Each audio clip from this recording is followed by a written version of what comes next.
والدي يقول لي أنت بتشرب دخان قبل 27 سنة.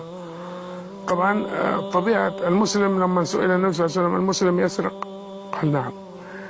يزني؟ قال نعم. يكذب؟ لا يكذب. المؤمن لا يكذب. طبعا حلفت كذب إني ما أدخن، والحلف الكاذب هو اليمين الغموس. فوالدي متيقن إني أنا أدخن. المصيبة الثانية إني رفعت صوتي على والدي عشان يصدقني. قال لي إذا كنت تدخن الله يكسر رقبتك. الله. قلت له أيوه، إذا كنت تدخن الله يكسر رقبتي.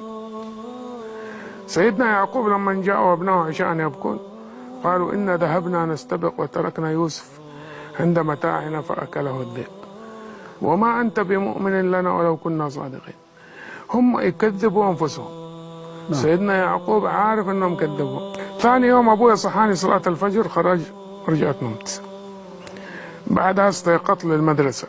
وللأسف في كثير من الآباء يجي ابنه وقت الصلاة يقول لك طول الليل بيذاكر خليني أغطيه، هو بعد شوية حيصحى للاختبارات. هذا يربي ابنه وابنته للنار، ويربي له لكي يدخله النار. أتدري كيف؟ قال الله يا أيها الذين آمنوا قوا أنفسكم وأهليكم نارا وقودها الناس والحجارة. وقال الله يا أيها الذين آمنوا إن من أزواجكم وأولادكم عدو لكم فاحذروهم. الأب اللي يغطي ابنه وقت الصلاة هذا يربيه للنار ويكون خصمه يوم القيامة. لا حول ولا قوة. لكن إذا ما استيقظ للمدرسة إيش يصير؟ ممكن يضربه ويضرب أمه معه، صح؟ صحيح. لأنه مستقبل، أهم حاجة عنده المدرسة، مستقبل. فين مستقبل الآخرة؟ فبعدها ذهبت المدرسة، مش عشان المدرسة استيقظت، عشان نذهب إلى الشاليهات أنا وأصحابي. في مسبح مدرج 1.5 متر و3 متر. بعد ما شربت السيجارة قمت قفزت فيه. الله، التطم رأسي في الأرض، جسمي جاء على رقبتي انكسرت. الله في لمح البصر. أنا ذهبت إلى المدرسة وعندي تخطيط إني راجع بيتي، لكن المعلومة عندنا وما أمرنا إلا واحدة كلمح بالبصر.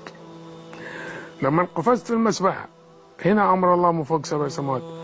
عبد الله بقى نعمة كن مشلول. كيف لو قال لي كن ميت؟ لا حول ولا قوة.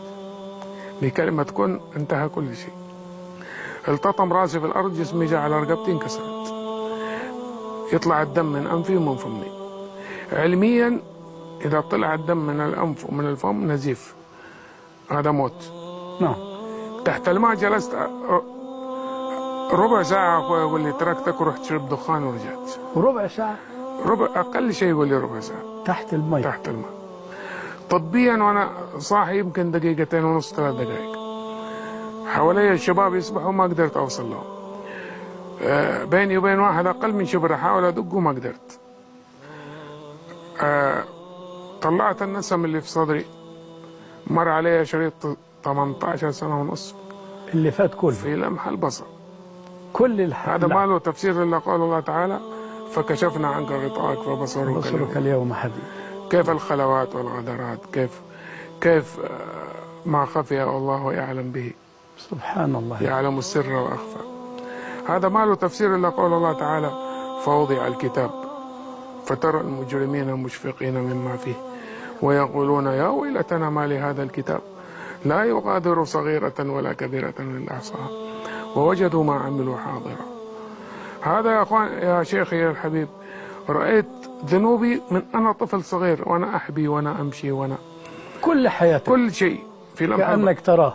يا الله، فيلم فيديو. أي نعم. مصغر باختصار. لا حول ولا قوة. دخل لي خوف شديد. تذكرت امرأة عجوز رأيتها أمامي ورافعة يدها تدعي لي، كنت أعطيها صدقة ما تتجاوز 5 ريالات. كانت ترفع يدها وتدعي لي وهي تبكي. لما رأيتها شرح الله صدري وذكرت حديث النبي صلى الله عليه وسلم من كان آخر كلامي من الدنيا لا إله إلا الله دخل الجنة. الله أكبر. قولوا لا إله إلا الله تفلحوا. لا إله إلا الله. ما شاء الله. تشهدت، استنشقت ماء وهم عليها. طلعني أخوي بعد ربع ساعة يقول لي قلبناك على بطنك ووشك ورا في ظهرك. انقلبت مرة فقرات مكسورة، الثالثة والرابعة والخامسة. ووجهك إلى قفاك مكان الأفعى. نعم. الله الله. نعم. لكن الله له حكمة، يقول النبي صلى الله عليه وسلم: صنائع المعروف تقي مصارع السوء. مع أنه طبيا تحت الماء 4 دقائق يموت الإنسان دماغيا. نعم. بدون أكسجين. ولكن الله له حكمة عشان يأتي بي أمامكم الآن وتسمعوني. ما شاء الله. واللي يقول ما سمعت أكون حجة له أمام الله أو عليه. بارك الله فيك. أسأل الله أن يجعله في ميزان حسناتك وكفارة للسيئات.